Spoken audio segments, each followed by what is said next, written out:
তুমি তো বয়ে বয়ে আশায় আছো, কত মাইয়া ঘুরে তোরে জবাই করার জন্য ঘুরে রে বদমাস, আর তোরে ফকির বানাবার জন্য ঘুরে, তোর থেকে সব খাইয়া এরপরে দেখবি হিজরত করছে নাই। না না না না না, কেমনে এটা বিশ্বাস করি? 13 জিল কোরআন শরীফ লইয়া 13 বার কসম। হ্যাঁ, ওরে ভালো করে মনে রাখিস, তোর সিরিয়াল যত, তোর পেছনে যে মেয়ে ঘুরে ওর সিরিয়ালটাও তত। আল খবিসাতু লিল খবিসিন, তুই যেই নাম্বারের খবিস, ওর তোর ওই মাইয়াটাও সেই নাম্বারের খবিসা। তুই যদি 4 মাইয়ার উপরে হামলা করে 5ম মেয়েটার উপরে হাত লাগাও, ওই মাইয়া 4টা ছেলের উপরে হামলা করে 5ম ছেলে তোর উপরে হাত লাগাইছে।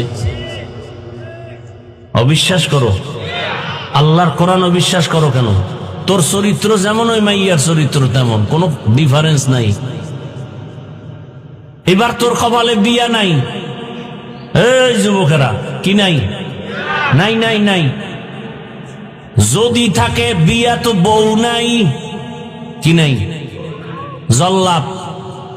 কয় মাইয়ার জীবন নষ্ট করছো, 1 মাইয়া আসবে জল্লাদ হইয়া, এবার জনমের তলে 14 পুরুষের জাল মিটাই দিবে। কত ধানে কত চাল, এবার বুঝে ল। আল্লাহ হেদায়াত দান করেন।